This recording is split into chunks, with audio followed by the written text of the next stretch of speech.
Take that costume off, you filthy animal. You think a stolen uniform makes you a hero? Sergeant Daniel Hargrove's hand shot out and slapped the military ID from Commander Isaiah Rollins' fingers, sending it skidding across the airport tile. His polished boot came down on it, grinding the edge into the floor. Fake medals, fake rank. You people will try anything to feel important. Isaiah didn't flinch. His dress blues were razor-sharp, ribbons perfectly aligned, gold trident gleaming under the fluorescent glare. Phones lifted. Whispers spread. "On your knees!" Hargrove barked, shoving him forward. He had no idea the man he was humiliating answered to forces far beyond this terminal. Before continuing, comment where in the world you are watching from, and make sure to subscribe, because tomorrow's story is one you can't miss. The fluorescent lights of Reagan National Airport cast harsh shadows across the polished floor of baggage claim. Commander Isaiah Rollins stood tall in his perfectly pressed dress blues, a small gift box tucked under his arm. The elderly woman he'd just helped beamed at him. "Such a gentleman," she said, gripping the handle of her retrieved suitcase. "They don't make many like you anymore." Isaiah nodded politely, his mind already on his mother's face when he'd surprise her for her 70th birthday. The small box contained a vintage brooch he'd found in an antique shop in Dubai, exactly like the one his father had given her decades ago, before he passed. A shrill voice cut through the ambient noise of rolling luggage and murmuring travelers. "That's him! He was hovering around my bag." Isaiah turned to see a well-dressed woman in her 50s pointing at him, her face flushed with anger. Linda Carver clutched her designer purse to her chest, as if protecting it from theft. "Ma'am?" Isaiah kept his voice steady, professional. 20 years of military service had taught him how to handle hostile situations with calm authority. "I saw you." Linda's voice grew louder, drawing stares. "You were watching my bag, waiting for a chance to grab it." Two airport police officers approached rapidly. The older one, Sergeant Hargrove, immediately positioned himself between Isaiah and Linda. Officer Mercer, younger and visibly tense, flanked Isaiah's other side. "What seems to be the problem here?" Hargrove's hand rested casually on his holster, his eyes narrow with suspicion. "This man was trying to steal my purse," Linda declared. "I saw him watching it at the carousel." Isaiah slowly reached for his military ID. "There's been a misunderstanding. I'm Commander Isaiah Rollins, U.S. Navy Sea." "Keep your hands where I can see them," Mercer barked, taking an aggressive step forward. Isaiah froze, acutely aware of the growing crowd. Phones emerged from pockets and purses, their camera lenses gleaming like eager eyes. "I was helping that elderly woman with her luggage," Isaiah explained calmly, nodding toward where she stood. But she had already disappeared into the crowd, perhaps frightened by the confrontation. "Let's see this ID you're talking about," Hargrove demanded, his tone dripping with skepticism. With deliberate slowness, Isaiah retrieved his military identification and offered it. Hargrove snatched it, studying it with exaggerated scrutiny. "You expect me to believe you're a Navy commander?" Hargrove's lip curled. "These costume shops are getting better and better with their fake IDs." A TSA supervisor pushed through the growing crowd. Angela Ruiz's eyes widened with recognition. "Sergeant, that's Commander Rollins. I attended his commendation ceremony last year at the Pentagon. He's—" "Ma'am, please step back." Hargrove cut her off without even looking at her. "This is a police matter now." The small gift box shifted under Isaiah's arm as he maintained his composure. "Sergeant, you can verify my identity with one phone call to—" "You're going to put that box down nice and slow," Hargrove interrupted, his voice hardening. "Then we're going to discuss impersonating military personnel, a federal offense." Isaiah felt his jaw tighten, but his voice remained measured. "Sergeant, you're making a serious mistake." "The only mistake." Hargrove stepped closer, is thinking that fancy uniform gives you special treatment. Phones continued recording as the confrontation escalated. Linda Carver had backed away, her initial certainty wavering as she watched the scene unfold. "On your knees!" Mercer suddenly shouted, feeding off Hargrove's energy. "I will not kneel," Isaiah stated firmly. "I've done nothing wrong, and you have no cause to—" The impact came without warning. Hargrove moved with practiced efficiency, sweeping Isaiah's legs while simultaneously driving him forward. The polished airport tile rushed up to meet him. The crack of Isaiah's face hitting the floor echoed through baggage claim. His medals, earned with blood and sacrifice, scattered across the tile like dropped coins. The gift box skittered away, its wrapping paper tearing. Gasps rippled through the crowd. Angela Ruiz shouted something in protest, but her voice was lost in the chaos. Officer Mercer drove his knee into Isaiah's back, wrenching his arms behind him. The handcuffs bit into his wrists with unnecessary force. Through the haze of pain and humiliation, Isaiah tasted blood from his split lip. He could see his reflection in the polished floor, his crisp uniform now crumpled, a small smear of red marring his chin. Around him, his medals lay scattered like broken promises. "Not so commanding now, are you?" Hargrove's voice came from above, thick with satisfaction. Isaiah remained silent, his mother's words echoing in his memory. "Sometimes dignity means bearing the weight of other people's shame." Travelers continued filming, as Mercer roughly pulled Isaiah to his feet. A child began crying somewhere in the crowd. The vintage brooch lay exposed in its box nearby. The lid cracked from impact. Through it all, Isaiah kept his eyes forward, his back straight despite the hands gripping his arms. His medals gleamed on the floor, each one a testament to service that these men had just ground beneath their boots. The crowd parted as they began to lead him away, their phones tracking his every step. Linda Carver stood frozen, her designer bag clutched forgotten at her side as the full weight of what she'd initiated settled over her face. Officer Mercer's knee dug deeper into his back as he yanked the handcuffs tighter, making the metal bite into Isaiah's wrists. "Sir, please!" Angela Ruiz's voice cut through the crowd's murmurs. The TSA supervisor pushed forward, her phone held out like a shield. "This is Commander Rollins. I can prove it." Her fingers moved rapidly across the screen before she thrust it toward Sergeant Hargrove. The video showed Isaiah receiving a commendation at the Pentagon, his bearing just as dignified then as it had been moments before being slammed to the floor. "That's him," Angela insisted, her voice trembling with barely contained anger. "I was there. He received the Navy Cross for actions that saved American lives." Hargrove barely glanced at the footage. Could be anyone. Could be where he got the idea for this little costume party. He turned to address the growing crowd of onlookers, their phones recording every second. "Folks, please stay back. We're dealing with a case of stolen valor here." Isaiah felt the cold seep through his uniform as Mercer shifted his weight, still pressing him down despite his complete lack of resistance. The young officer's breathing was rapid, betraying his nervousness despite his aggressive posture. "The Pentagon can confirm my identity with one phone call," Isaiah said quietly, his words measured and clear despite his awkward position. Blood from his split lip left a small red circle on the white tile. "Oh, now he's claiming Pentagon connections," Hargrove sneered. He nodded to Mercer. "Get him up. We'll add disorderly conduct to the charges." Mercer roughly pulled Isaiah to his feet, the handcuffs ensuring his arms remained painfully wrenched behind his back. A teenage girl in the crowd gasped as she got a clear view of his bloodied face. "You need to stop this now," Angela pleaded, looking around desperately for support. "He's a decorated commander.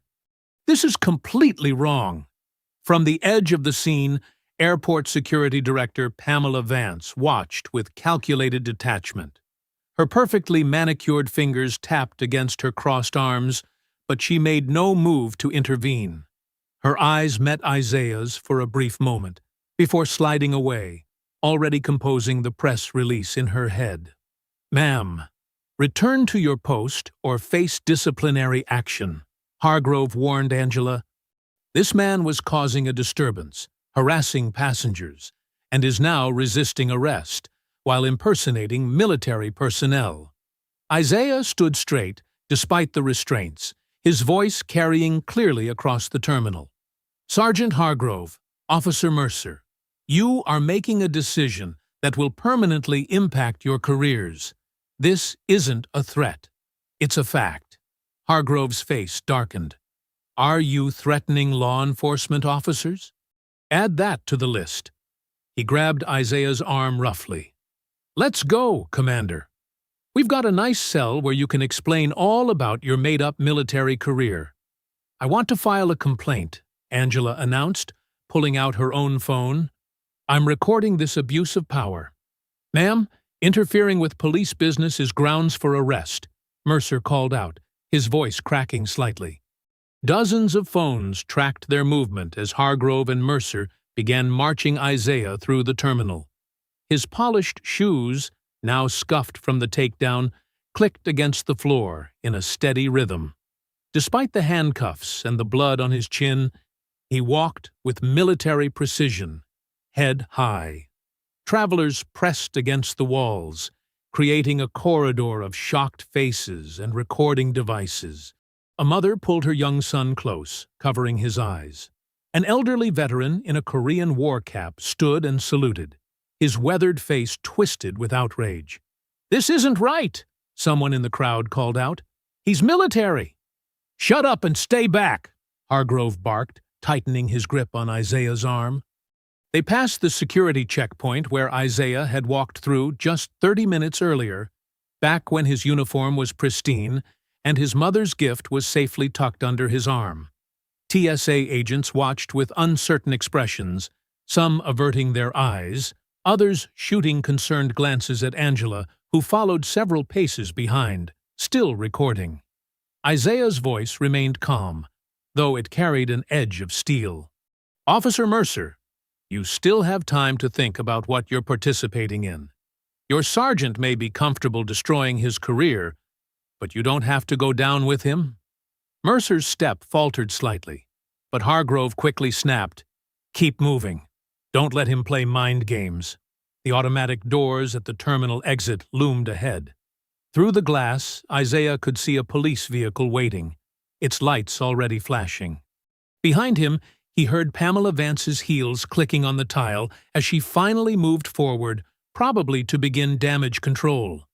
The doors slid open with a soft whoosh, letting in a blast of humid Virginia air.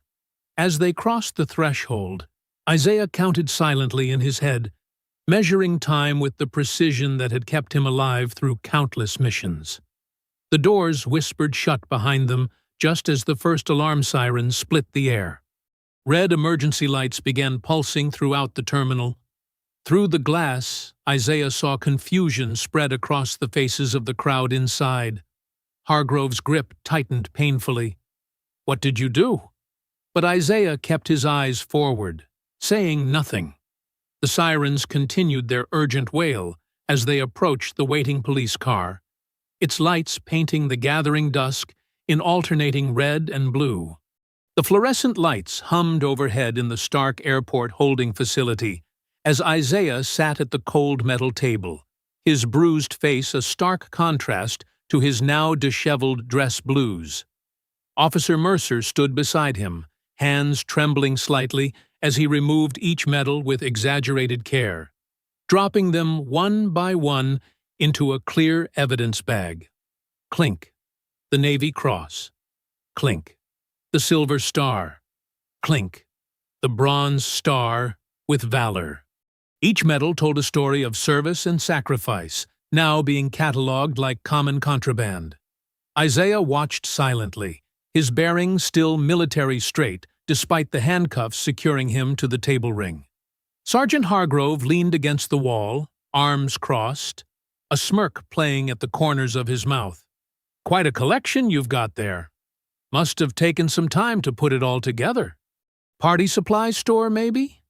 Isaiah didn't respond, his eyes tracking each medal as it disappeared into the bag. The cut on his lip had stopped bleeding, leaving a dark crust that pulled when he moved his mouth. Still playing the silent, dignified routine? Hargrove pushed off from the wall and approached the table. Let's see what the charges are looking like. Impersonating military personnel, resisting arrest, disorderly conduct, threatening law enforcement officers. He made a show of writing each one down. That designer bag you were eyeing? We'll add attempted theft, too. Mercer paused in his task, glancing uncertainly at his supervisor. Sir, the woman didn't actually see him. Write it up, officer. Hargrove cut him off sharply. Our job is to protect the public. If he was making passengers uncomfortable, that's probable cause. Outside the holding room, phones buzzed with breaking news alerts. The first shaky videos were already trending. Black man in military uniform arrested at Reagan National. Comment sections filled with heated debate. Some demanded answers. Others assumed guilt.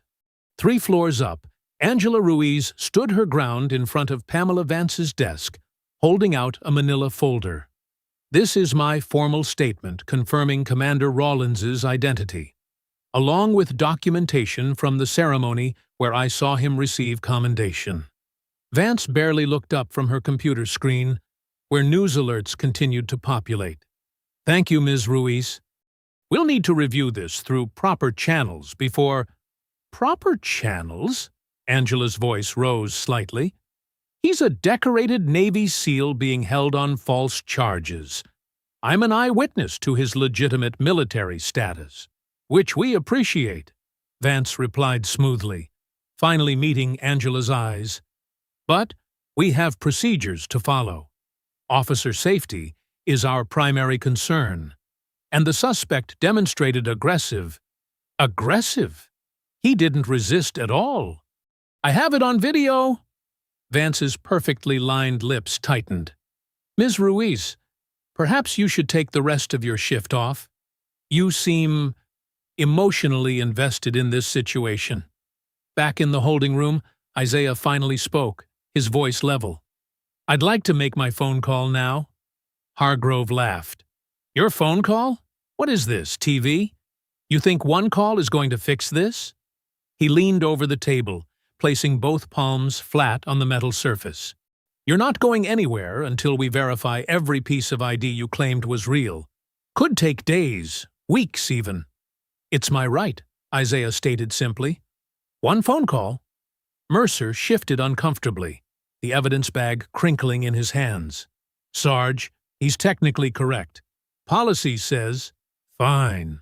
Hargrove straightened up with an exaggerated sigh. Give the man his phone call. Let him waste it on whatever fake commanding officer he's cooked up. Mercer produced a landline phone from the wall, placing it on the table within Isaiah's reach. The handcuffs allowed just enough movement to dial. Isaiah's fingers moved with practiced precision, entering a number from memory, each digit deliberate. Final. Hargrove and Mercer watched with mixed amusement and uncertainty as the call connected. Office of Naval Operations, a crisp voice answered. This is Commander Isaiah Rollins, authorization code Sierra 749 Echo. Isaiah's voice carried the weight of absolute authority despite his circumstances. I need to speak with Admiral Morrison's office immediately. There was a pause on the line. Hargrove rolled his eyes, but something in the quality of the silence made Mercer take a small step back from the table. Authorization code confirmed, the voice returned, all traces of routine professionalism replaced with sharp attention. One moment, Commander. Another voice came on the line, deeper and bearing the unmistakable tone of command. Commander Rollins, this is Captain Phillips. Report your situation. I've been detained at Reagan National Airport under false charges. My current location is Airport Holding, Time in custody approximately 90 minutes. Isaiah's report was precise, clinical.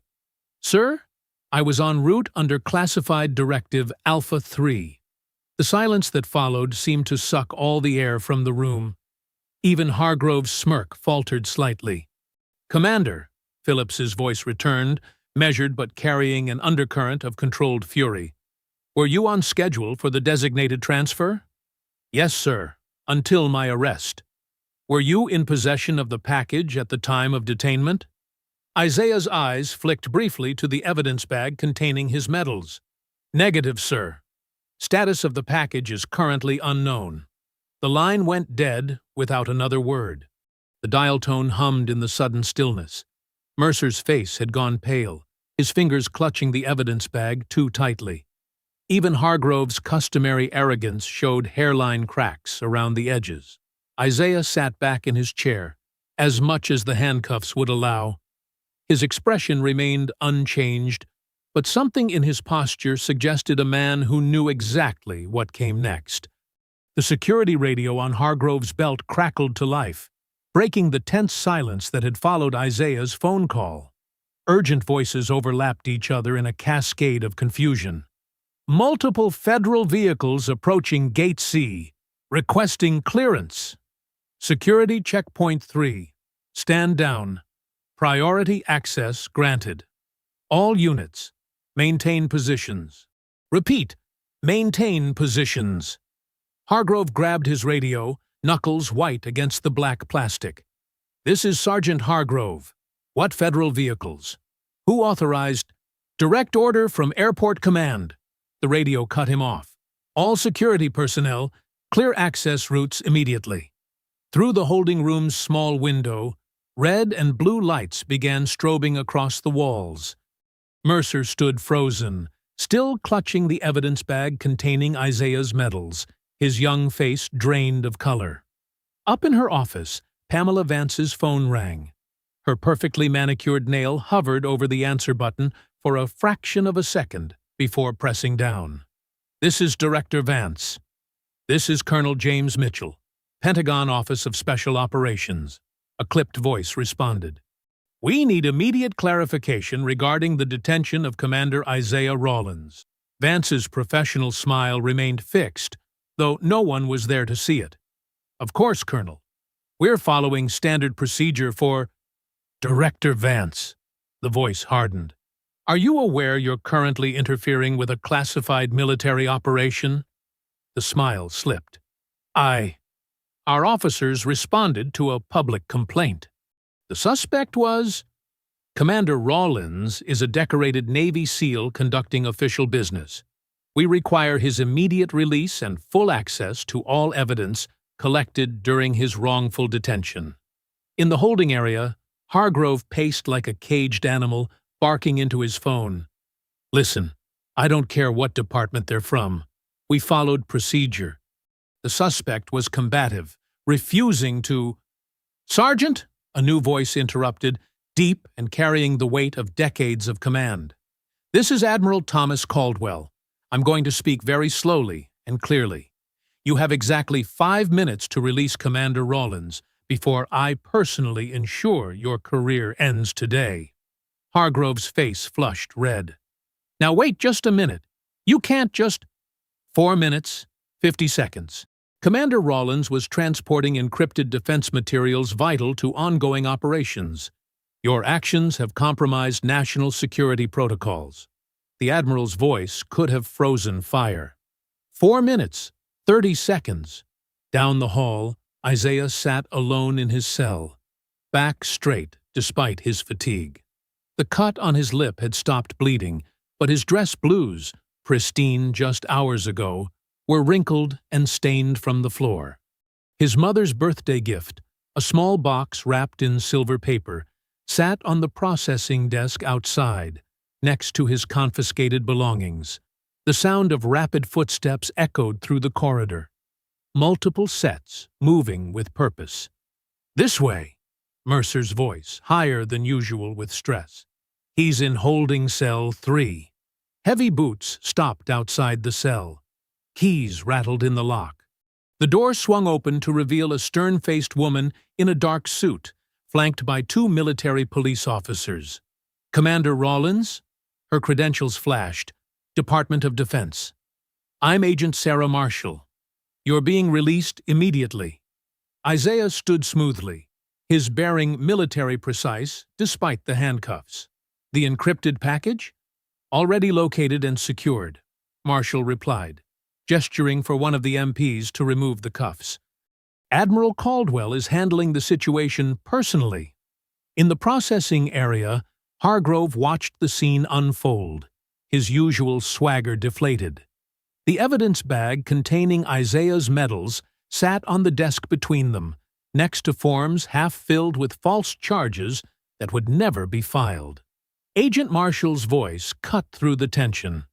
"Sergeant Hargrove, we'll need all documentation related to this incident. Every form, every note, every video recording." Her tone left no room for argument. "The Department of Defense is now handling this matter directly." The metal cuffs fell away from Isaiah's wrists, leaving angry red marks on his skin. He rubbed them absently, his eyes meeting Hargrove's across the room. He didn't speak. He didn't need to. Mercer hovered uncertainly by the desk, looking between his sergeant and the federal agents. "Sir, should I—" "What about the evidence log?" "Everything," Marshall emphasized. "And Sergeant? The Pentagon will be conducting a full review of your department's detention procedures." She turned to Isaiah.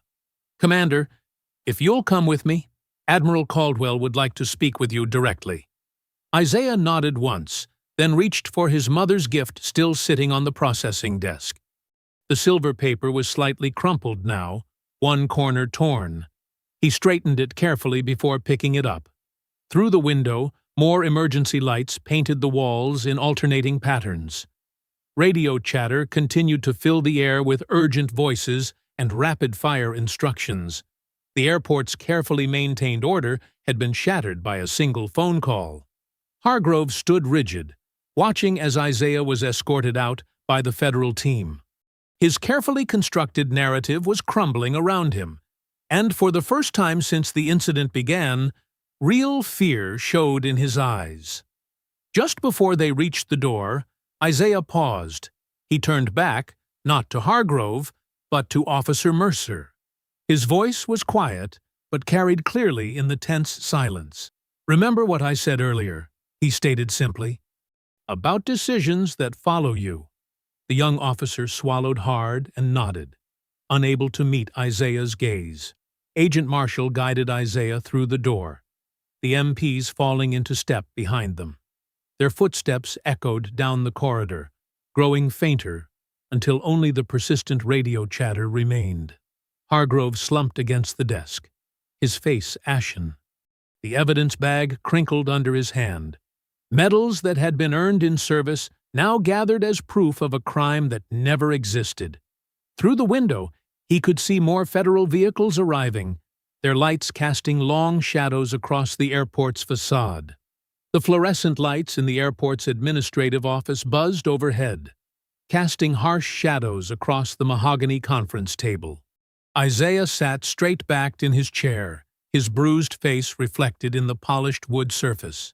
Across from him, Pamela Vance adjusted her designer blazer, flanked by two grim-faced men in expensive suits, city legal counsel. "Commander Rollins," Vance began, her voice professionally sympathetic. "First, let me express our deepest regrets for today's unfortunate incident." She slid a thick document folder across the table. "We want to make this right." Isaiah didn't touch the folder. His pressed uniform, though wrinkled from the arrest, still commanded respect. The cut on his lip had stopped bleeding, but the injury stood out starkly against his dark skin under the harsh lighting. "Make it right," he repeated quietly, letting the words hang in the air. One of the lawyers cleared his throat. "We're prepared to offer immediate compensation, along with a formal apology from the department." He tapped the folder. "The terms are quite generous." Colonel Phillips, the Pentagon representative who'd been standing silently by the window, stepped forward. "Commander, given the classified nature of your mission, discretion would be advantageous for all parties." Vance nodded eagerly. "Exactly. We need to consider airport stability. The impact on public trust, on our federal partnerships." She leaned forward, lowering her voice. "This doesn't have to become a larger incident." Isaiah's phone buzzed on the table. Another news alert. He turned it over, but not before catching the headline, "Black Navy SEAL arrested in uniform. Racial profiling alleged at Reagan National."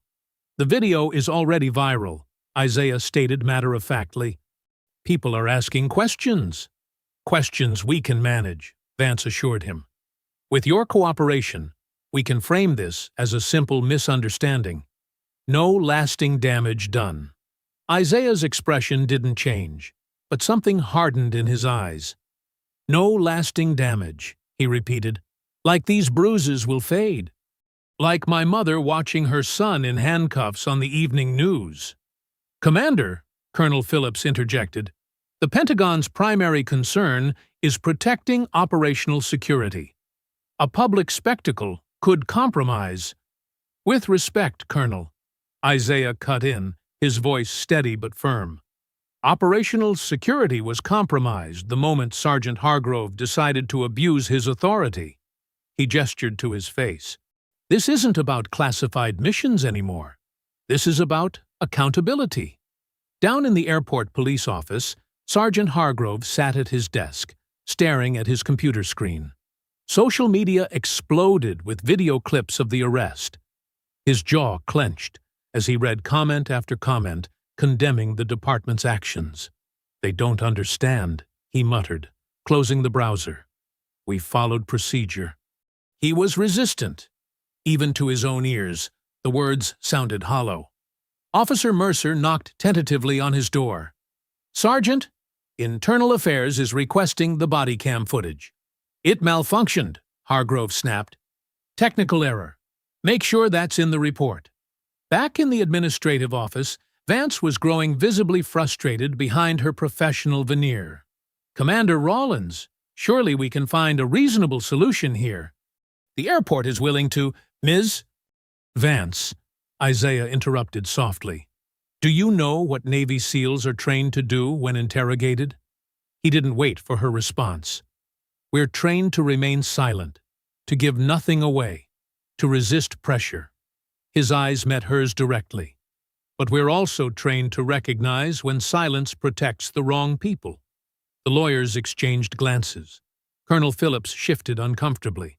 "Your officer profiled me, assaulted me, accused me of stealing valor while wearing the uniform I've served in for 20 years. Isaiah's voice remained calm, but carried an edge of steel. "And now you want me to help you bury it." "We're trying to protect," Vance began. "The airport's reputation? Federal funding? Or Sergeant Hargrove's badge?" Isaiah stood slowly. "I won't be silent. Not this time. Not for any amount of money." Outside the administrative offices, reporters had begun gathering. News vans lined the terminal drop-off zone, their satellite dishes raised against the night sky. The story was spreading faster than the airport's PR team could contain it. Vance made one final attempt. "Commander, please, consider the broader implications. The damage to department morale, to public trust. Public trust was damaged the moment your officer slammed a uniformed serviceman to the ground," Isaiah replied. "I'm not here to help you hide that." He gathered his cover from the table, straightening it carefully. His mother's gift, the silver paper now creased and torn, sat beside it. 24 hours ago, he'd planned to surprise her. Now she'd seen him arrested on national television. "The Pentagon strongly advises discretion," Colonel Phillips reminded him stiffly. Isaiah nodded respectfully to the colonel. "Note my discretion regarding classified materials, sir. The rest?" He shook his head. "That's not classified. That's just wrong." Camera flashes began strobing through the office windows as Isaiah moved toward the door. Reporters had spotted movement inside. Their shouts carried faintly through the glass. "Commander! Commander Rollins!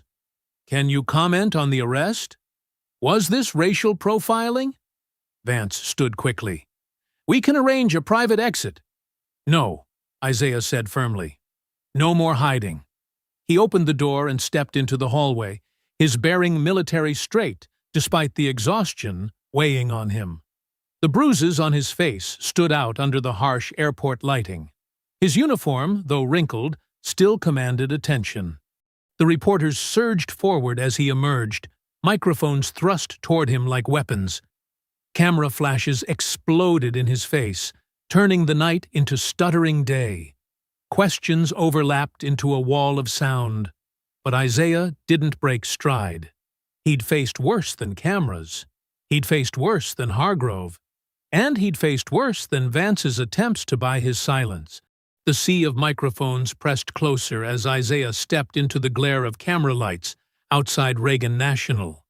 Reporters jostled each other, their questions overlapping in an urgent chorus.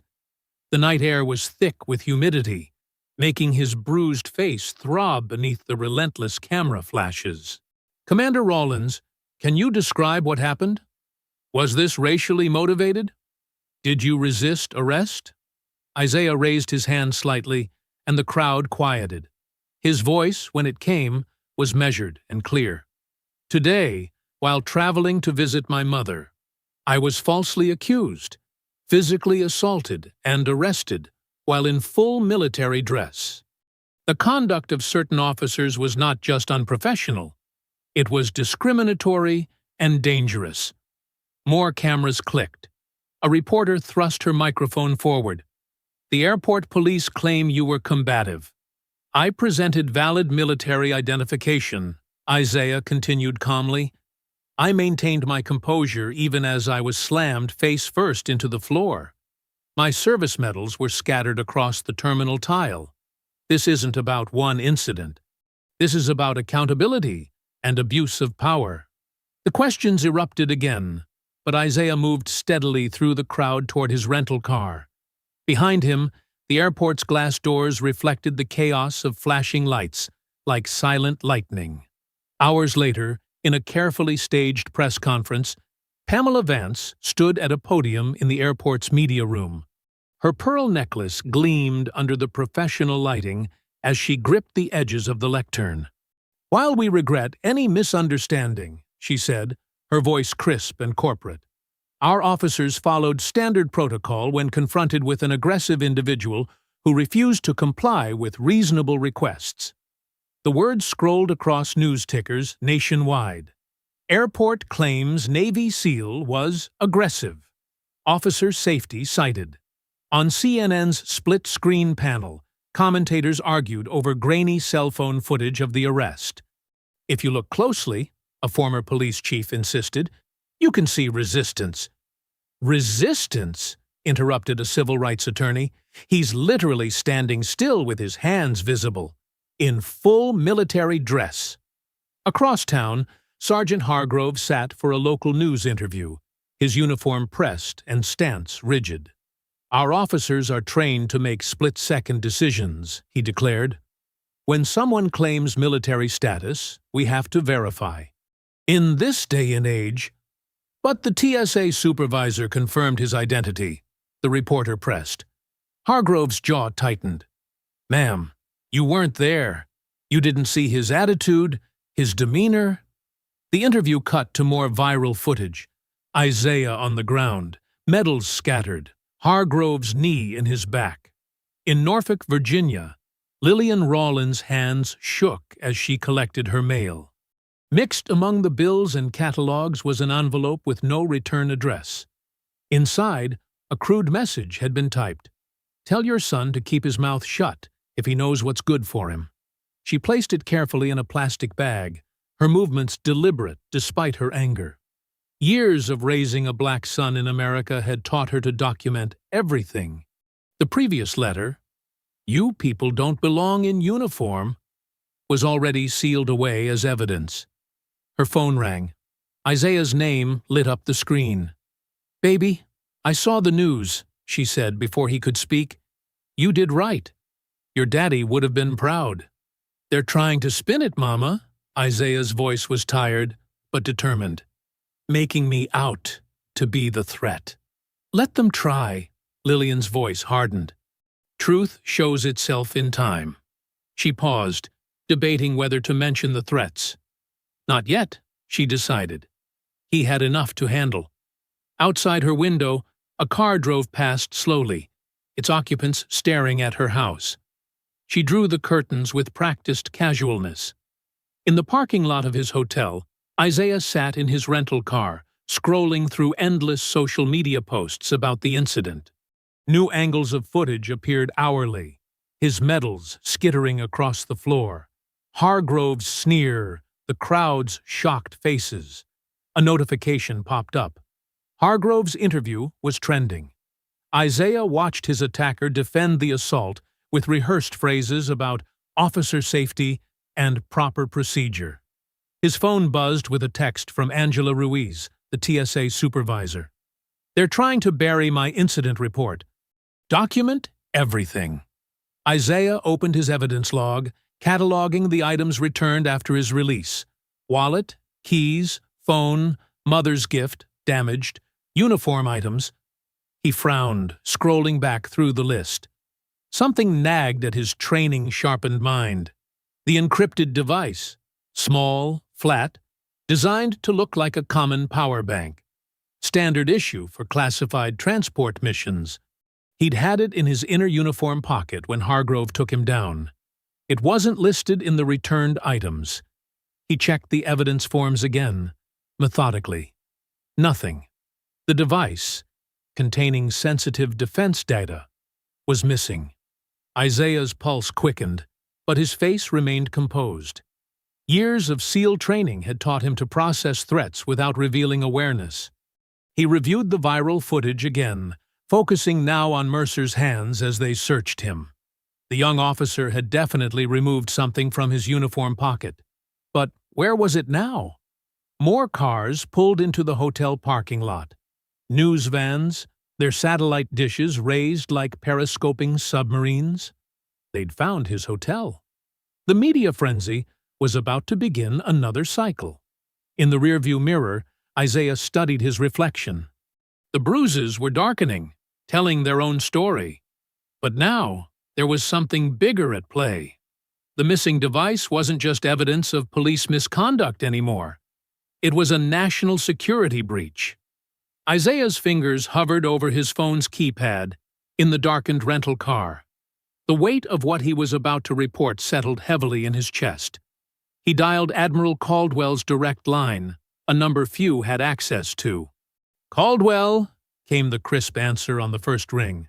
"Admiral, Commander Rollins, we have a situation." Isaiah kept his voice low, scanning the parking lot where news vans continued to gather. "The encrypted transport device wasn't returned with my personal effects." A long pause followed. When Caldwell spoke again, his tone had shifted from administrative to tactical. "Say again, Commander?" "The device is missing, sir. Not listed in any of the return documentation." "Jesus Christ!" Papers shuffled in the background. "That device contains operational data for—" Caldwell caught himself. "Hold for verification." Isaiah waited, watching a reporter set up a camera tripod near his car. He slouched lower in his seat, though the tinted windows provided some cover. His mind raced through the arrest sequence. Hargrove's takedown, Mercer's search, the evidence processing. Caldwell's voice returned, tight with controlled urgency. Device was logged into airport police evidence at 1847 hours. Signing Officer K. Mercer. "Mercer?" Isaiah repeated, remembering the young officer's nervous energy during the search. "He conducted the initial pat-down. I'm activating federal retrieval protocols now. This elevates everything." More typing sounds. "Our cyber team confirms no unauthorized access attempts on the encrypted channels, but that doesn't mean—" "Permission to investigate locally, sir," Isaiah interrupted, his SEAL training already mapping out approach vectors. I can be back at the station in 15 minutes. Negative, Commander. Pentagon oversight is en route. Stand down and maintain... Sir. Isaiah's voice remained respectful, but firm. By the time oversight arrives, that device could be anywhere. You know my capabilities. Let me do what I'm trained for. Another pause. Isaiah could almost hear the Admiral weighing operational security against time sensitivity. You have 1 hour, Caldwell finally said. Reconnaissance only. Do not engage. The moment our team arrives, you step back. Clear? Crystal, sir. Isaiah ended the call and started the car. As he pulled out of the parking lot, 2 news vans attempted to follow. He employed evasive driving techniques learned in combat zones, quickly losing them in traffic. The airport police station sat in a separate building from the main terminal, a squat concrete structure with high-security fencing. Isaiah parked in the public lot, noting camera positions and guard rotations, automatic threat assessment ingrained from years of missions. Inside, fluorescent lights hummed overhead as he approached the front desk. The night shift clerk looked up, recognition flickering across her face. I need to review the evidence inventory from my arrest, Isaiah stated, placing his military ID on the counter. Specifically items logged at 1847 hours by Officer Mercer. Sir, evidence requests require federal authorization? Isaiah slid a document across the counter. Emergency access credentials Caldwell had just texted him. This should cover it. The clerk examined the paperwork, made a call, then buzzed him through to the evidence processing area. The room smelled of dust and old paper. Metal shelving units stretched into the shadows. Records terminal is here, she gestured to an ancient computer. I'll need to supervise your search. Isaiah nodded, fingers moving efficiently across the keyboard. He pulled up the day's logs, scanning for Mercer's badge number. The timeline emerged in green text. 1835, initial evidence intake, 1847. Device logged into storage, 2012. Device signed out by Mercer. Isaiah checked his watch, 22:17. The device had been out of secure storage for over 2 hours. I need to know where Officer Mercer took this item, he said, pointing to the entry. The clerk peered at the screen. Says here it was transferred to external technical analysis. At this hour? What facility? She shrugged. Above my clearance. You'd have to ask Officer Mercer directly, Isaiah finished. He stood, jaw tight. Thank you for your assistance. Outside, he updated Caldwell while walking to his car. Device was removed from evidence 2 hours ago. Mercer logged it for external analysis, but no destination facility listed. That's not protocol, Caldwell growled. No authorized analysis would happen off-site, especially not at night. Our team is 20 minutes out. Hold position. A police cruiser pulled into the lot. Lights off. Through the windshield, Isaiah recognized Officer Mercer's profile. The young officer parked and hurried inside, carrying what looked like a laptop bag. Sir, Isaiah interrupted. Mercer just returned to the station. Request permission to maintain surveillance. Granted. But do not engage. I repeat, do not.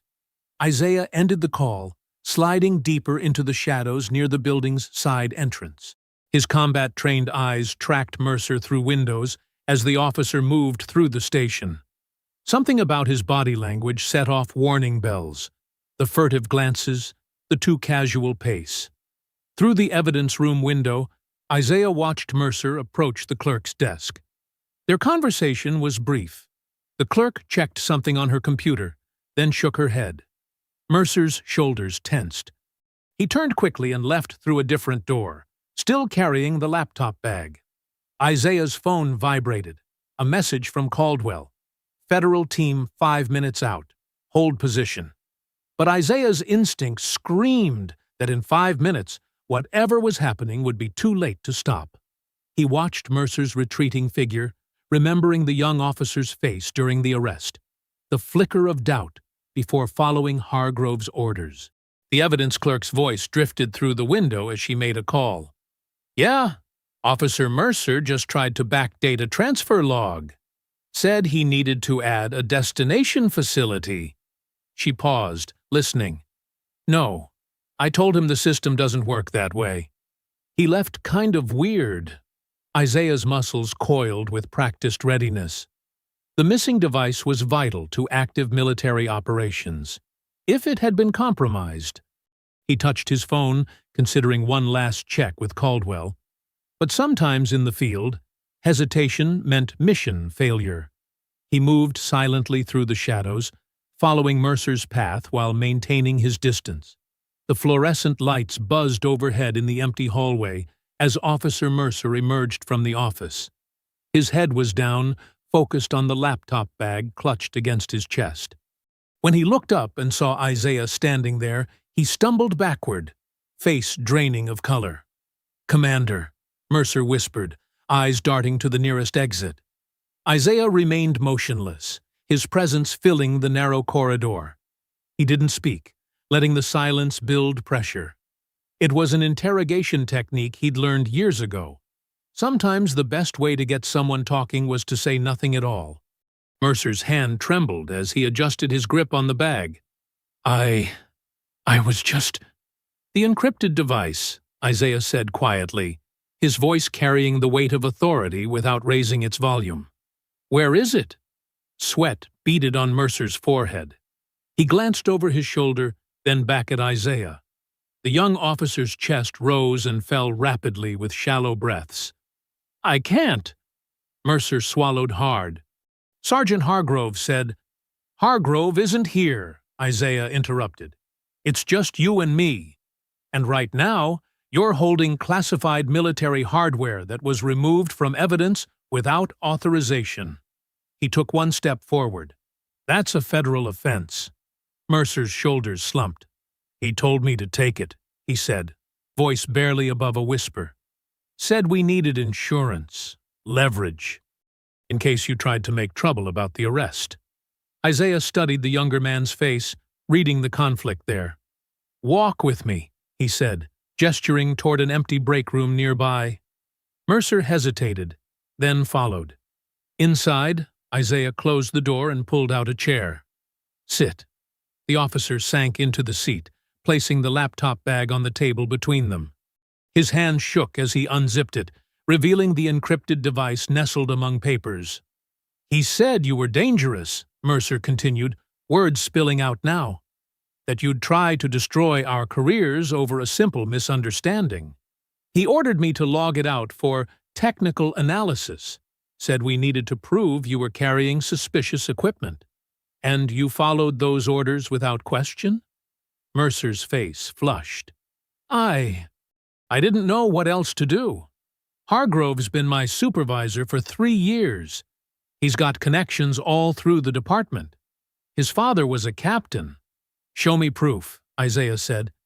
"If what you're saying is true, there must be evidence of Hargrove's involvement."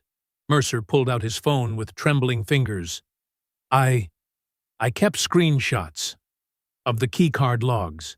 He pulled up several images, sliding the phone across the table. "See?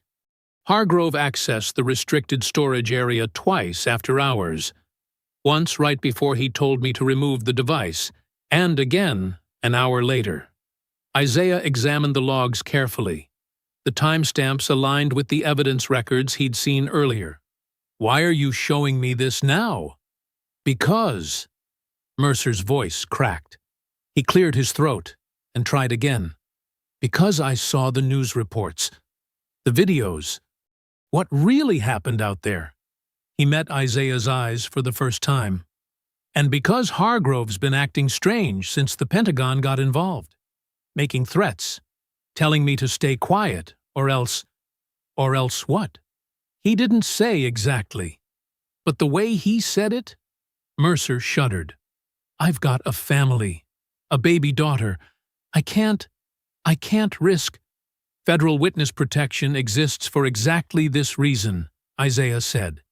"But you have to be willing to come forward officially. To tell Internal Affairs everything you just told me. Mercer's leg bounced nervously under the table. What about Hargrove? He'll know I talked. He's already under investigation, Isaiah explained. The Pentagon doesn't take kindly to interference with classified operations. Your testimony could help ensure he faces consequences rather than finding another department to continue this behavior. The young officer stared at his hands for a long moment. The break room's ancient coffee maker gurgled in the corner, marking the silence.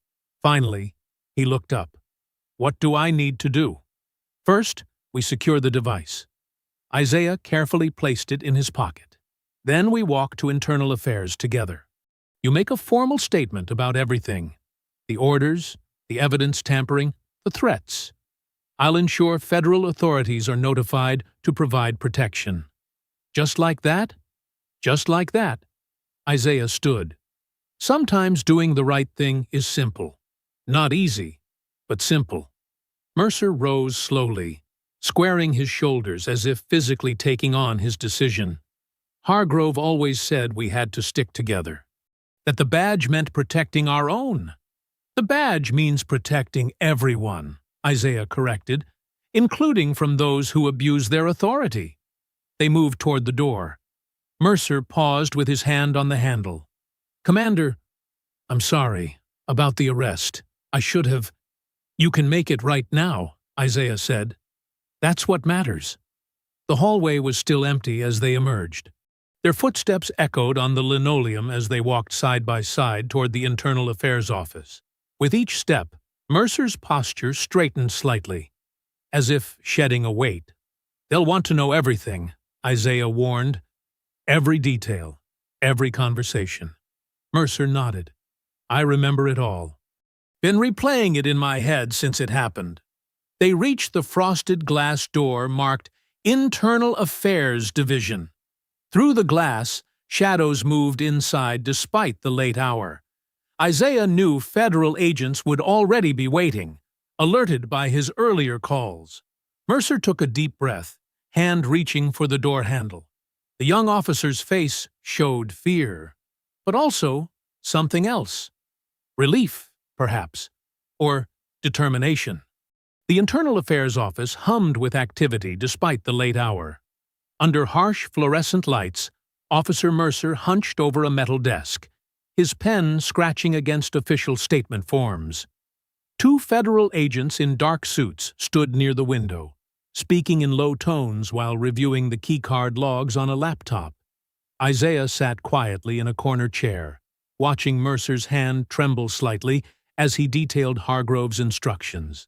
The young officer paused occasionally, closing his eyes to recall specific conversations, then continued writing with renewed purpose. Take your time, said Agent Sarah, the lead investigator. She placed a fresh bottle of water near Mercer's elbow. We need everything documented exactly as you remember it. Mercer nodded, flipping to another page. He was specific about the timing, he said, voice hoarse. Told me to wait until shift change when fewer people would be around. Said it had to look routine.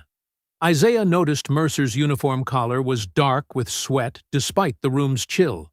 The officer had been writing for nearly an hour, filling page after page with detailed accounts of Hargrove's actions over the past 24 hours. Agent Morrison's phone buzzed. She stepped into the hallway to answer it, returning moments later with a slight smile. Pentagon officials have authorized a formal reopening of the investigation, she announced. Based on Officer Mercer's testimony and the keycard evidence, we have enough to proceed with full federal involvement. The second agent, Thompson, looked up from his laptop. News outlets are already picking up chatter about a potential whistleblower. Social media's lighting up again. Isaiah's own phone vibrated. Admiral Caldwell had texted, "Temporary reinstatement approved pending investigation outcome. Well done, Commander." Mercer finished another page, flexing his cramped fingers. "There's something else," he said quietly, "about Director Vance's involvement." Agent Morrison pulled up a chair. "Go on."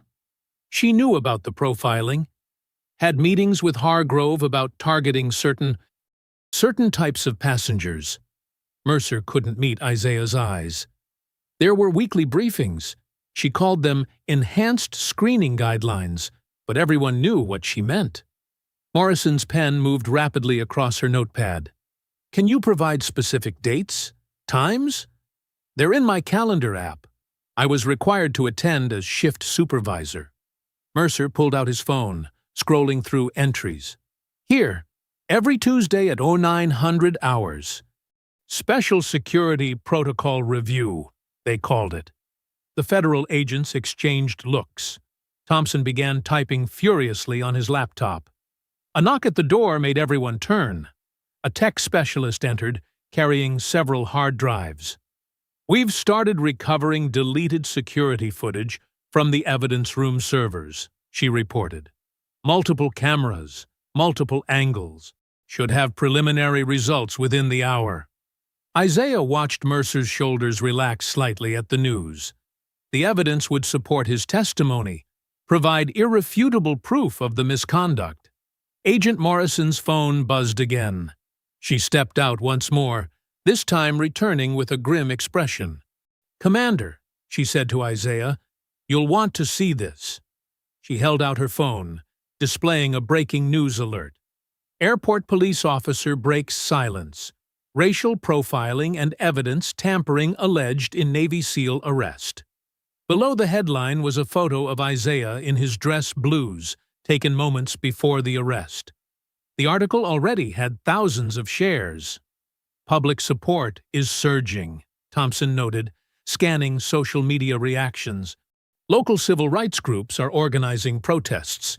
Police accountability organizations are demanding immediate action. Mercer signed the final page of his statement with a shaky hand. "What happens now?" "Protective custody," Morrison replied. "We'll move you and your family to a secure location tonight. Federal marshals are already en route to your home." Isaiah stood, stretching his stiff muscles. Nearly 3 hours had passed since they'd entered the office. "The encrypted device needs to be logged into evidence properly," he said. "Under federal supervision." Morrison nodded to Thompson, who produced an evidence bag and documentation forms. They carefully sealed and labeled the device, recording every detail of its recovery. The tech specialist returned, her expression troubled. "We have a problem," she announced. "The evidence room footage. Something's wrong with it." Everyone turned to look at her as she connected her laptop to a large monitor on the wall. The screen showed security camera footage from earlier that day, but instead of clear images, there was only digital static and corrupted frames. "What happened?" Morrison demanded. "The files appear to have been corrupted by some kind of targeted deletion program," the tech explained. "It's sophisticated, not your typical evidence tampering. Someone knew exactly what they were doing." Mercer's face went pale. "Hargrove has a friend in IT. Marcus. They go way back. He's helped cover things up before." Morrison was already on her phone, barking orders. "I want that IT employee detained for questioning immediately. Get cyber forensics down here now. And somebody find me Sergeant Hargrove." The tech continued working, but her frown deepened. "It's not just one camera. All the evidence room footage from the past 24 hours is corrupted. Even the backup servers are affected." Isaiah watched the static dance across the screen, remembering similar tactics he'd encountered during counterintelligence operations. This wasn't amateur hour. This was professional-grade obstruction. "How long until you can recover it?" Thompson asked. The tech shook her head slowly. "That's just it. This level of corruption, I'm not sure we can. The data appears to be completely destroyed." Morrison slammed her hand on the desk, making Mercer jump. "Get every available resource on this. I want that footage recovered." But Isaiah could see from the tech's expression that the damage was done. Hours of crucial video evidence, showing exactly who accessed the evidence room and when, had been systematically erased. The clock on the wall ticked past midnight as they stared at the screen full of static, the weight of this setback settling over the room like a heavy blanket. The Internal Affairs Office door burst open as two uniformed officers escorted Mercer back inside. His face was ashen, eyes darting nervously between Isaiah and the federal agents. Something had changed in the 20 minutes since he'd left for a brief break. Agent Morrison straightened in her chair. "Officer Mercer? Is everything all right?" Mercer's hands trembled as he clutched a new document. I need to amend my statement." Thompson frowned. "What do you mean, amend? We just spent 3 hours taking your detailed testimony." "That testimony was given under duress," Mercer said, his voice quavering. "Commander Rollins threatened me. Said he'd make sure I'd never work in law enforcement again if I didn't help him frame Sergeant Hargrove." Isaiah remained perfectly still in his chair, only his jaw tightening slightly. The room temperature seemed to drop several degrees. "That's a serious accusation," Morrison said carefully. "You understand making false statements to federal agents is a felony offense?" "I'm not lying now," Mercer insisted, though his eyes couldn't meet anyone's gaze. "Commander Rollins cornered me in the hallway. Said he had Pentagon connections that could destroy my career. He forced me to make up those stories about Sergeant Hargrove." One of the escorting officers stepped forward, producing an official complaint form. "Sergeant Hargrove has filed formal charges of witness intimidation and evidence tampering against Commander Rollins." Isaiah finally spoke, his voice low and controlled. "Officer Mercer, look at me." Mercer flinched, but raised his eyes. "You know exactly what happened," Isaiah continued. "You know who's really threatening who here." "Don't address the witness directly," snapped one of the officers. "Sergeant Hargrove has provided security footage showing you following Officer Mercer into an isolated corridor before he made his original statement." Morrison held up her hand. "We'll need to see this footage immediately." "It's been submitted to Internal Affairs," the officer replied, along with sworn statements from 3 other officers corroborating Sergeant Hargrove's account of Commander Rollins' aggressive behavior during the arrest. Thompson's phone buzzed. He checked it and grimaced. Pentagon's issuing a statement. They're distancing themselves from the situation, pending full investigation of all parties involved. The classified operation can't be compromised, Morrison muttered. They're cutting him loose to protect it. The tech specialist who'd been working on the corrupted evidence room footage looked up from her computer. "Agent Morrison, the deletion program that wiped our cameras, preliminary analysis shows it was activated using Commander Rollins's confiscated phone." Isaiah didn't move, didn't protest. He'd seen this playbook before. The systematic dismantling of credibility, the coordinated testimonies, the manufactured evidence. But knowing the tactics didn't make them any less effective. "I'm sorry," Mercer whispered, almost too quietly to hear. "I have a family." More people entered the office. Senior police officials, department lawyers, uniformed brass. The small room quickly became crowded with bodies and voices and rustling papers. A stern-faced woman in a navy suit approached Isaiah. "Commander Rollins, I'm Karen Mitchell from the Judge Advocate General's office. In light of these allegations, your service record is being placed under immediate review. Your security clearance and command authority are temporarily suspended pending full investigation." She handed him an official notice on Department of Defense letterhead. The words blurred slightly as Isaiah scanned them. "Conduct unbecoming. Interference with civilian law enforcement. Breach of classified protocols." Outside in the hallway, phones were already buzzing with news alerts. Someone had leaked Mercer's retraction. Social media that had been championing Isaiah hours ago was now flooding with questions and accusations. "Commander," Morrison said quietly, "given the seriousness of these charges, we'll need you to surrender your military ID and any remaining classified materials." Isaiah reached slowly into his pocket and withdrew his ID card, the same one Hargrove had questioned at the airport, setting this whole chain of events in motion. He placed it carefully on the desk. "Agent Morrison," he said calmly. "I trust you'll ensure proper chain of custody for all evidence in this case, including the timestamps on when that deletion program was actually installed on my phone." Morrison met his gaze and nodded slightly. She understood what he was really saying. Follow the evidence, not the narrative. The department lawyers huddled with the police brass, speaking in hushed tones about damage control and public statements.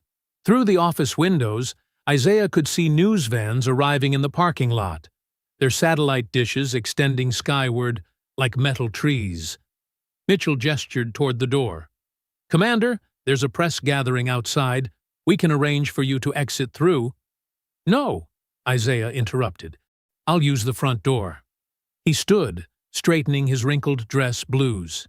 His medals were still in evidence storage, but he carried himself as if wearing every commendation he'd earned over 20 years of service. The crowd parted as he walked to the door. Mercer wouldn't look at him. The federal agents watched silently. Only Morrison spoke. "This isn't over, Commander." Isaiah paused in the doorway. "No," he agreed quietly. "It isn't." The hallway beyond was packed with reporters and cameras. As Isaiah stepped out, flashbulbs exploded like artillery fire. Microphones thrust toward his face. Questions overlapped into white noise. He held up the suspension notice so the cameras could capture it clearly. Let them see exactly what speaking truth to power had cost him. Let them document every detail of how the system protected its own. The notice trembled slightly in his hand, not from fear or anger, but from the sheer force of camera flashes turning night into day. Isaiah sat in his parked rental car, the engine off, listening to the soft patter of rain against the windshield. The parking lot lights cast orange halos through the water droplets, creating distorted patterns across his dashboard. His reflection in the rearview mirror showed exhaustion etched into his features, but his eyes remained sharp and focused. He pulled out his phone and scrolled through the viral videos of his arrest again. Each angle told the same story. His takedown, the scattered medals, the cuffs, but something nagged at his tactical mind, a detail he'd overlooked in the chaos. The clock on his dashboard read 11:47 p.m. The station's lights behind him had dimmed as the night shift settled in. He closed his eyes, using the SEAL mental reconstruction techniques drilled into him through years of training. Frame by frame, he rebuilt the sequence. Walking through baggage claim, the elderly woman with her suitcase, Linda Carver's accusation, Hargrove's arrival, the confrontation, the takedown. Isaiah's eyes snapped open. The takedown, that sudden surge of adrenaline when Hargrove slammed him to the floor. His heart rate had spiked, and when a SEAL's vitals spike, he reached up to touch the spot where his dress uniform's collar met his neck. The microscopic bump was still there, invisible unless you knew exactly where to feel for it. The modified body camera, standard issue for classified operations, designed to activate automatically during high-stress situations. The device was smaller than a shirt button, developed by Naval Special Warfare Command for covert documentation. It didn't store footage locally. Instead, it streamed directly to secure naval servers, encrypting the data in real time. Isaiah pulled out his phone again, this time dialing a different number from memory. It rang 3 times before connecting. "Do you know what time it is, Commander?" Admiral Caldwell's voice was gruff but alert. "Yes, sir. I apologize for the late hour, but this is time-sensitive." Isaiah kept his voice steady, professional. "Sir, during the airport incident, I was wearing the modified NSC body cam from Operation Starlight." A long pause followed. Isaiah could almost hear the Admiral's mind working through the implications. "You're certain it was active?" Caldwell finally asked. "The takedown would have triggered the biometric sensors, sir. Heart rate spike, sudden movement, physical stress, all the activation parameters." Isaiah glanced at his reflection again. and it would have kept recording through the entire detention process. Papers rustled on Caldwell's end. That footage would be classified under the original operation parameters. Getting it cleared for non-military use won't be simple. Understanding, sir. But that footage wouldn't just show my arrest. It would have captured everything. Conversations, commands, the evidence handling, including what happened to the encrypted device. More silence as Caldwell absorbed this. Isaiah waited patiently, watching raindrops race down his windshield. A police cruiser rolled past his car, the officer inside giving him a long look before continuing on patrol. "Give me the timestamp parameters," Caldwell said finally. "When did the incident begin?" Isaiah provided the exact times, his SEAL training allowing him to recall precise details despite the stress of the day. Initial contact at approximately 16:42 hours. Detention processing concluded at 22:15 hours.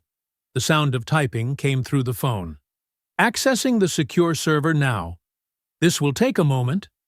Isaiah drummed his fingers lightly on the steering wheel, the only outward sign of tension.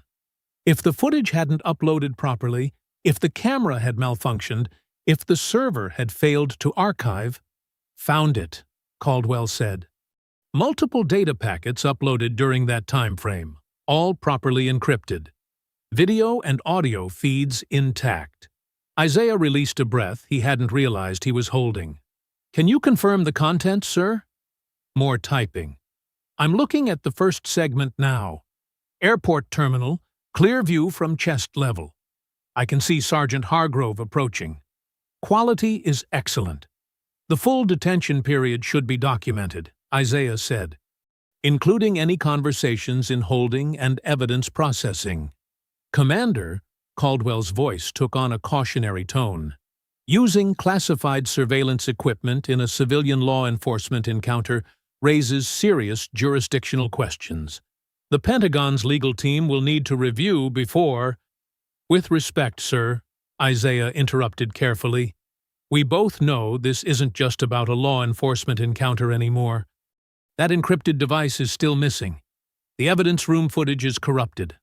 Officer Mercer has been pressured into retracting his statement. This goes beyond jurisdictional concerns." Rain drummed harder on the roof as Isaiah waited for the Admiral's response. A flash of lightning briefly illuminated the parking lot. "You're right," Caldwell said finally. "I'll start the clearance process immediately. We'll need to redact any mission-sensitive content. But the relevant portions, how soon do you need this?" "Internal Affairs is building their case on manufactured evidence, sir. The sooner we can provide an unaltered record of events, the better." "Understood. I'll have my team work through the night. We should have preliminary clearance by morning." Caldwell paused. "Commander, this footage. How bad is it?" Isaiah thought about Hargrove's smug certainty, Mercer's fear, Vance's calculated indifference. All of it captured in high definition, with crystal-clear audio. "Bad enough to end careers, sir." "I was afraid you'd say that." Caldwell sighed. "I'll call you as soon as we have authorization. And, Commander, watch your back. If they're willing to go this far to cover their tracks—" The Pentagon's secure conference room hummed with the soft whir of air conditioning as morning light filtered through reinforced windows. Isaiah sat at the polished oak table, his posture perfect despite his exhaustion. Admiral Caldwell stood behind him, while two federal attorneys and a DOJ prosecutor arranged documents and laptops. "The footage has been cleared for evidentiary use," Caldwell announced, nodding to the technical officer manning the display system. "All classified elements have been redacted, but the relevant content remains intact." The room darkened as the projection screen illuminated. Isaiah watched his own perspective materialize. The airport terminal seen from chest height. The initial confrontation playing out in stark clarity. "Audio is synchronized," the tech officer reported, adjusting levels. The footage showed Hargrove's initial approach, his body language aggressive even before speaking. The camera's microphone picked up everything with surgical precision. Here, the senior attorney, Martinez, paused the playback. Sergeant Hargrove's first response when shown military ID. Can we enhance the audio? The sound crystallized. Hargrove's voice emerged clearly. Like these thugs can't buy fake IDs. Probably stolen uniform, too. Isaiah's face remained impassive, but his jaw tightened slightly. Caldwell placed a steadying hand on his shoulder. Continue playback, Martinez instructed. The footage rolled forward. They watched the escalation unfold. Hargrove dismissing the TSA supervisor's confirmation. The rising tension. The camera caught a quiet exchange between Hargrove and Mercer that hadn't been audible to bystanders. Show him what happens when they don't know their place, Hargrove muttered. The takedown followed. The camera's stabilization software kept the image remarkably clear despite the violent motion. Isaiah's medals scattered across the floor in perfect focus. Stop here, the DOJ prosecutor Watson ordered. Timestamp this sequence. Clear excessive force, clear racial bias in initial approach.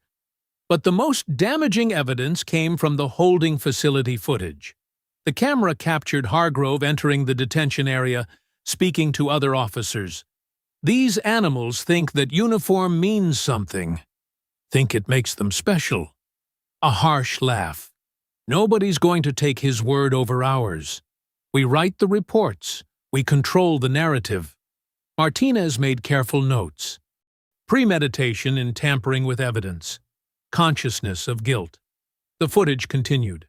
Mercer appeared, visibly uncertain about handling Isaiah's belongings. Sir, his credentials seem legitimate. Mercer began. You going soft? Hargrove snapped. Get that encrypted, whatever it is, into evidence. We'll deal with it later. Watson leaned forward. Officer Mercer's hesitation demonstrates he knew the arrest was improper. This confirms his original statement before the retraction. But the most explosive segment came from 3 days before the incident. The camera had activated during Isaiah's first pass through the airport, catching an exchange between Hargrove and Pamela Vance in a side corridor. I want increased scrutiny on certain profiles, Vance said, her corporate polish unable to disguise her meaning, especially in restricted areas. Some people don't belong in uniform, if you understand me. Oh, I understand completely, Hargrove replied. We'll make examples when necessary. The room filled with tension as the implications sank in. This wasn't just about one incident. It was systematic. Pattern and practice, Watson stated grimly. Director Vance establishing discriminatory policy. Sergeant Hargrove implementing it. This goes beyond individual misconduct. The footage continued through Isaiah's detention, capturing every racist comment, every procedural violation, every moment of calculated intimidation. When Mercer returned to process Isaiah's belongings, the camera recorded Hargrove's explicit instructions. Log everything except the encrypted device. That's our insurance policy. A pause. And if anyone asks, you never saw it. Isaiah finally spoke, his voice controlled. The device contained tactical data related to ongoing operations. Withholding it wasn't just tampering. It was a potential national security breach. Agreed, Caldwell said. This elevates the charges significantly. Martinez reviewed his notes. We have clear evidence of civil rights violations, racial profiling as policy, evidence tampering, conspiracy to obstruct justice, false imprisonment, excessive force, filing false reports, interfering with a federal operation. Watson nodded, already drafting on her laptop. I'm preparing warrant applications now. We'll need simultaneous execution to prevent evidence destruction. The technical officer forwarded through the remaining footage. Hours of Isaiah's detention, each moment reinforcing the pattern of misconduct. Every frame strengthened the case. Sound quality is exceptional, Martinez noted. Every conversation is admissible. No room for misinterpretation. The body cam's encryption is unbreakable, Caldwell explained. They can't claim tampering. This is exactly what happened. Exactly as it happened. Watson looked up from her laptop. Warrants will be ready within the hour. I'm requesting a federal task force for execution. Given the scope of corruption indicated, we can't risk using local law enforcement. Isaiah watched the final moments of footage. His release, the smug certainty on Hargrove's face, Vance's carefully constructed press statement. Every frame was another nail in their professional coffins. One more thing, Martinez said, rewinding to an earlier segment. Notice Director Vance's phone call after the arrest. She mentions maintaining narrative control like we discussed last month. This suggests a broader conspiracy. Expand the warrant scope, Watson agreed. We'll need their communication records, meeting minutes, policy documents, everything. The lights came up gradually. Morning sun now streamed fully through the windows, reflecting off the polished table. Isaiah straightened his uniform jacket, every medal now properly restored to its place. How long until execution? Caldwell asked. Once the judge signs off, we move immediately, Watson replied, still typing. No warnings, no courtesy calls to the department. Clean sweep. The National Press Club's main ballroom buzzed with anticipation. Camera crews jostled for position while journalists packed every available seat. The air felt electric, charged with the knowledge that something momentous was about to unfold. Admiral Caldwell stood at the podium, flanked by federal prosecutors Watson and Martinez. Behind them, a massive screen dominated the wall. Isaiah sat in the front row, dress blues immaculate, his bearing steady and professional despite the circus around him. Good afternoon, Caldwell began, his voice cutting through the chatter. What you are about to see has been cleared for public release by the Department of Defense. Some portions have been redacted for national security, but the essential content remains unaltered.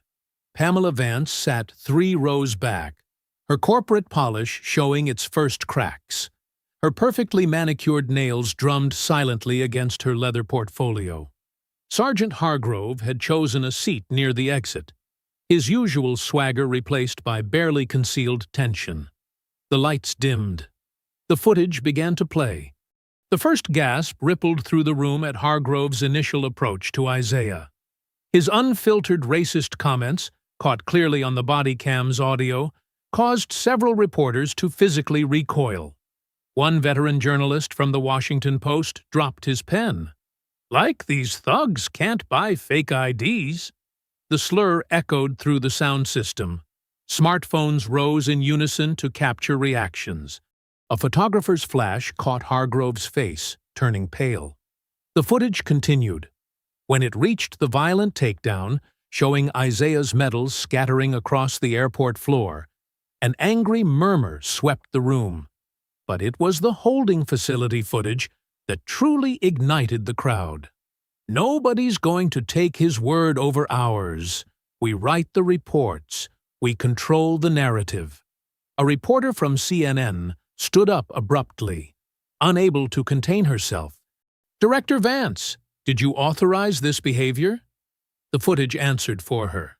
The scene from 3 days prior played out in pristine clarity. I want increased scrutiny on certain profiles. Vance's carefully worded instructions filled the room. Her current expression crumbled as her own voice convicted her. Several journalists turned to stare at her directly, their faces hard with accusation. Officer Mercer, seated in the middle of the room, began visibly trembling as the footage showed his interactions with Hargrove. The young officer's hands shook as he watched himself following illegal orders, his earlier hesitation now painfully obvious. Get that encrypted whatever it is into evidence. We'll deal with it later. Watson paused the playback. This references a classified device containing sensitive military data. By illegally withholding it, These officers not only violated civil rights, but potentially compromised national security. The room erupted. Journalists shouted questions while photographers' flashes strobed continuously. Hargrove stood, edging toward the exit, but federal agents who had been quietly positioning themselves throughout the presentation stepped forward to block his path. "Sergeant Hargrove," Martinez announced into the microphone, "remain where you are." More footage played, every racist comment, every procedural violation laid bare. The camera's unblinking eye revealed the systematic nature of the discrimination, the casual cruelty of power abused. Mercer suddenly shot to his feet, his voice cracking. I can't do this anymore." All cameras swung to capture him. "Everything in my retraction was a lie. Sergeant Hargrove ordered me to change my statement. He said he'd destroy my career if I didn't." The young officer's confession, breaking down in real time, created instant chaos. Reporters scrambled to capture every word, while federal agents moved with practiced efficiency through the crowd. "Pamela Vance," Watson stated clearly into the microphone, "you are under arrest for civil rights violations, conspiracy to obstruct justice, and interfering with a federal investigation." Two agents reached Vance, who had finally lost all composure. Her portfolio slipped from trembling fingers, scattering papers across the floor. But the room's focus shifted as Hargrove made a desperate push toward the side door. He barely made it 2 steps before agents converged. The former sergeant fought briefly, his face contorted with rage and fear. "Get your hands off me!" he snarled, then froze as handcuffs clicked into place. Cameras crowded close, capturing every second. The man who had so confidently abused his authority now stood restrained, his badge and gun already removed by efficient federal hands. Isaiah remained seated, watching silently as justice unfolded. He made no move to gloat or celebrate. His vindication came not from their humiliation, but from the truth finally emerging into the light. More footage played behind the unfolding arrests. Every damning moment served as backdrop to Hargrove being led toward the exit in handcuffs.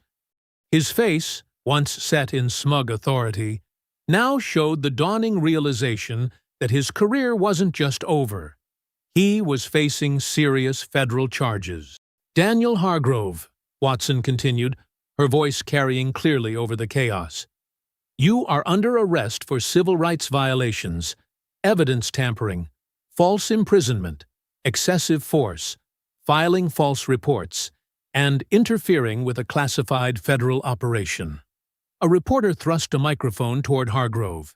"Sergeant, do you have any response to the footage?" Hargrove's face twisted. He tried to lunge at the reporter, but the agents held him firmly. The cameras caught every second of his loss of control, his mask of authority finally crumbling completely. "Get these cameras out of my face," he shouted, struggling against the handcuffs. "Please continue recording," Martinez instructed the press. "The public has a right to see this." The agents began moving Hargrove toward the exit. Each step was captured by dozens of cameras, his resistance only making the footage more damning. His shouts echoed off the ballroom's walls, his authority evaporating with each failed attempt to maintain control. The handcuffs gleamed under the camera lights as Hargrove was led past the podium. He locked eyes briefly with Isaiah, and for the first time, true fear showed on the former sergeant's face. Camera crews swarmed the courthouse steps as federal prosecutors emerged into the bright afternoon sunlight. The air hummed with anticipation as reporters jostled for position, microphones extended like reaching hands. Behind them, a wall of photographers captured every moment, their rapid-fire clicks creating a constant undertone. U.S. Attorney Sharon Martinez approached the hastily assembled podium, her expression grave but satisfied. Beside her, FBI Special Agent Thompson stood ramrod straight, his badge catching the sun. The crowd fell silent as Martinez adjusted the microphone. Today, we are announcing multiple federal indictments following a comprehensive investigation into civil rights violations at Reagan National Airport, Martinez began, her voice clear and unwavering. Former Sergeant Daniel Hargrove faces charges of civil rights violations under color of law, evidence tampering, filing false reports, and interfering with a classified federal operation. Cameras flashed as she held up the official indictment papers. Additionally, former Airport Security Director Pamela Vance has been indicted on charges of conspiracy, obstruction of justice, and implementing discriminatory security protocols. From his position at the edge of the crowd, Isaiah watched the proceedings with quiet intensity. Admiral Caldwell stood beside him, both men in full-dress uniform. The medals on Isaiah's chest had been meticulously restored to their proper positions, each one representing years of dedicated service. The Department of Justice takes these violations extremely seriously, Martinez continued. When law enforcement officers abuse their authority and violate the civil rights of those they're sworn to protect, they undermine the very foundation of public trust. A reporter from the Washington Post raised her hand. What about Officer Mercer? Officer Mercer has agreed to cooperate fully with prosecutors, Martinez replied. His testimony will be crucial in establishing the pattern of misconduct within the department. The questions came rapid-fire after that. Will the Airport Police Department face additional oversight? Martinez nodded to Agent Thompson, who stepped forward. Effective immediately, the Airport Police Department will operate under direct federal supervision. We're implementing mandatory bias training, reviewing all use-of-force incidents from the past 5 years, and installing new leadership vetted by the Justice Department. What about the classified material that was tampered with? Admiral Caldwell moved to the podium, his presence commanding immediate attention. The Pentagon has conducted a thorough security review. Thanks to Commander Rollins' quick thinking and professional conduct under duress, no classified information was compromised. Isaiah remained stoic as cameras swung toward him. He'd maintained his composure throughout the entire ordeal, and he wasn't about to break it now. Commander Rollins has been fully reinstated, Caldwell continued, his voice carrying authority earned through decades of service. The Pentagon commends his exceptional judgment and restraint during an unlawful detention that could have severely compromised national security. More questions flew. Commander Rollins, how do you feel about the indictments? Will you be filing a civil suit? What message do you have for other officers who might abuse their power? Isaiah stepped forward, his movements measured and deliberate. The crowd hushed as he approached the microphone, reporters leaning forward eagerly. I wear this uniform with pride, he began, his voice steady and controlled. It represents not just military service, but a commitment to protecting the rights and dignity of all Americans. What happened at that airport wasn't just an attack on me. It was an assault on everything this uniform stands for. A murmur of appreciation rippled through the crowd. Several veteran reporters nodded in agreement. The system worked this time, Isaiah continued, not because it was designed to, but because people of integrity chose to do what's right. Officer Mercer found his conscience. Admiral Caldwell stood for truth over expediency. Federal prosecutors chose justice over convenience. He paused, letting his words sink in. But we shouldn't need extraordinary circumstances or high-level connections to ensure basic rights are protected. Every citizen deserves equal treatment under the law, regardless of their rank or position. Martinez stepped back to the microphone to address additional questions about the prosecution timeline. She detailed how Hargrove faced up to 20 years if convicted on all charges, while Vance could face up to 15 years. The airport board has terminated Ms. Vance's employment, effective immediately, Martinez added. Her implementation of discriminatory security protocols affected countless travelers. We are currently reviewing cases from her entire tenure. As the press conference continued, Admiral Caldwell quietly led Isaiah away from the crowd, toward a more private area of the courthouse steps. He removed an envelope from his briefcase, the Department of the Navy seal prominent on its surface. "This isn't just a reinstatement, Commander," Caldwell said, his voice low but warm. "The Secretary of the Navy has authorized a formal commendation for your conduct during this incident. You maintained operational security while facing direct civil rights violations. That's not just professional.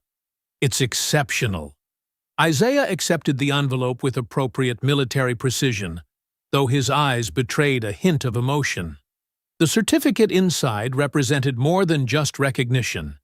It was vindication of his unwavering belief in the system's ability to correct itself when good people refused to stay silent.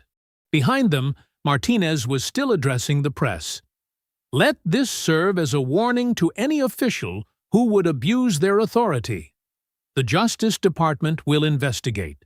We will prosecute, and we will hold you accountable." The late afternoon sun cast long shadows across the courthouse steps as photographers captured one final image: Isaiah and Admiral Caldwell reviewing the commendation certificate, both men standing tall in their dress. Blues, while in the background, federal agents escorted a handcuffed Hargrove toward a waiting vehicle. The evening air in Norfolk carried the sweet scent of magnolia blossoms as a convoy of military vehicles pulled up to Lillian Rollins' modest two-story home. Warm light spilled from the windows, and the sounds of gathered family filtered through the screened porch. Birthday decorations fluttered in the gentle breeze, creating a stark contrast to the news vans parked discreetly down the street. Isaiah stepped out of the lead vehicle, his dress blues immaculate once again. Behind him, 6 fellow Navy SEALs emerged in their formal uniforms, forming an informal honor guard. They'd insisted on accompanying him, a silent statement of solidarity that spoke volumes about the brotherhood they shared. The front door burst open before Isaiah reached the steps. His mother, Lillian, stood in the doorway, her usual dignity momentarily forgotten as she rushed to meet him. She was elegant in a deep purple dress, a birthday corsage pinned to her shoulder, but her eyes were fixed on the bruises still visible on her son's face. "Isaiah," she breathed, reaching up to touch his cheek with trembling fingers. Despite her 70 years, her grip was strong as she pulled him into an embrace. "My boy." The gathered family members crowded the doorway, their faces a mix of concern and pride. Cousins, aunts, uncles, 3 generations of Rollins strength watching this reunion. Someone had set up a television in the living room, where a news channel silently played footage of the day's events at the courthouse. "Mama," Isaiah said softly, holding her close. "I'm sorry I'm late for your birthday." Lillian pulled back, her eyes fierce despite their moisture. "Don't you dare apologize. Not for standing tall. Not for doing what's right." She straightened his already perfect collar with practiced hands. "Your father would have told them they picked the wrong fight." A small smile touched Isaiah's lips. That's exactly what he would have said. The SEALs remained at parade rest at the bottom of the porch steps, a protective presence that didn't intrude on the family moment. Down the street, camera crews maintained their respectful distance, though their lenses caught the touching scene. Inside, the house was warm with the smell of birthday cake and family cooking. Isaiah's Aunt Marie had outdone herself with the spread, and someone had arranged Isaiah's childhood photos alongside recent military ceremonies on a special table. The television quietly played in the background as family members gathered around. "Look at that," Uncle James said, nodding toward the screen. The footage showed Sergeant Hargrove being processed into federal custody, his face a mask of barely contained rage as officers removed his personal effects. The caption read, "Former Airport Police Sergeant faces 20 years on civil rights charges." Lillian watched the screen for a moment, then turned to her son. "You didn't break, did you? Even when they had you down on that floor?" "No, Mama. Never broke." "That's my boy." She patted his chest, where his medals caught the light. "Your father wore his uniform with the same pride. He taught you well." Isaiah's cousin Marcus, a local pastor, spoke up from near the kitchen.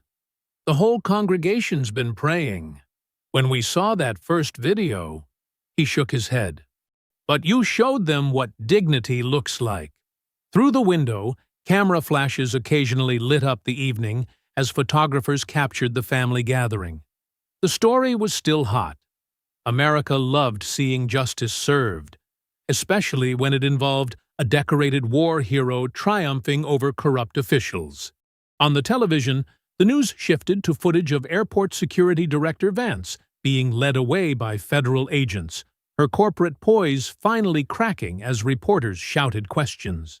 The anchor's voice provided context. Sources say the investigation has expanded to examine years of discriminatory practices at Reagan National. "They thought the uniform was a costume," Isaiah's young nephew said, looking up at him with wide eyes. "But it was real." "Everything about your uncle is real," Lillian told the boy. "The medals, the courage, the principle, all of it." She turned to the assembled family. "Now, enough about all that. We're here to celebrate, and I want to cut my cake before those news people figure out a way to interview it." The family laughed, and the tension eased. Aunt Marie disappeared into the kitchen to retrieve the elaborate cake she'd made, decorated with delicate purple flowers that matched Lillian's dress. The Seals were invited inside, making the house even more crowded, but adding to the feeling of security and celebration. As everyone gathered around the dining room table, Isaiah caught glimpses of more news footage. Officer Mercer giving his formal statement to prosecutors, federal agents carrying boxes of evidence from the airport police station, airport board members announcing sweeping reforms. But here, in his mother's home, surrounded by family and brothers in arms, those images seemed distant. The victory was complete, yes, but it wasn't about destroyed careers or public humiliation. It was about standing firm, about maintaining dignity in the face of injustice, about proving that the truth could still prevail. Lillian insisted on getting a photo of Isaiah with his fellow SEALs on the front porch. As they assembled, the porch light caught his restored medals, making them gleam.